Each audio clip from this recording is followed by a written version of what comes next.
বন্যায় ঘরবাড়ি হারিয়ে দিশেহারা কুমিল্লার বানভাসী মানুষ। ক্ষতিগ্রস্ত ঘর প্রায় 16,500। একেবারে বিধ্বস্ত হয়েছে 8,674টি ঘর। নতুন করে ঘরবাড়ি বানানো একদমই অসম্ভব নিম্ন আয়ের এসব মানুষের। স্বজনের বাড়ি ও আশ্রয় কেন্দ্রে থাকছেন এসব পরিবার। ঘরবাড়ি তো অনেক নষ্ট হয়েছে, তারপরে খামারি মুরগি মারা গেছে, ফসলি জমি অনেক নষ্ট হয়েছে।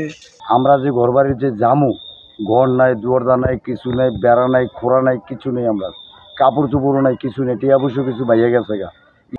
এরই মধ্যে ক্ষতিগ্রস্তদের তালিকা করে পুনর্বাসনের কাজ করছে জেলা ত্রাণ ও দুর্যোগ ব্যবস্থাপনা বিভাগ। তো স্ব ডিপার্টমেন্ট থেকে আসলে এইটা পরিকল্পনা গ্রহণ করা হচ্ছে এবং সরকারের কাছে আমরা এই তথ্যগুলো পাঠাচ্ছি। পাঠানোর পরে এই কার্যক্রমগুলো বেসিক্যালি শুরু হবে। মনু ও ধলাই নদের অন্তত 20টি স্থানে বাঁধ ভাঙনে বসতঘর হারিয়েছেন মৌলভীবাজারের শতাধিক পরিবার। কই দিব জায়গা নাই, তোমার নিয়ে সব নিচে ভাইয়া আর কিটা করতাম। আমার এই ঘরটার অবস্থা নাই, আমি কিছুই পাচ্ছি না এটা করতে। আমি আমার অবস্থা বেশি ভালো না, আমি আটটাও পারি না।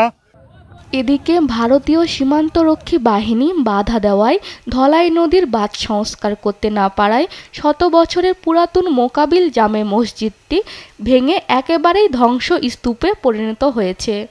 ভারতের বিএসএফের আপত্তিতে আমরা বাঁধ মেরামত করতে পারি নাই। অনেক চেষ্টা করছিলাম, ভারতের বিএসএফ যেভাবে বন্দুক নিয়ে তাক করছিল, আমরা ভয় পাইয়া বাঁধ মেরামত না করতে পারিয়াই বাঁধটা ভাঙিয়া গেল গিয়া। বাঁধ সংস্কারে ভারতের কাছে যৌথ নদী কমিশন ও বিজিবি অনুমতি চাইলেও মেলেনি সবুজ সংকেত। আমরা যৌথ নদী কমিশন এবং বিজিবি বাংলাদেশের মাধ্যমে পত্র লাভ করি।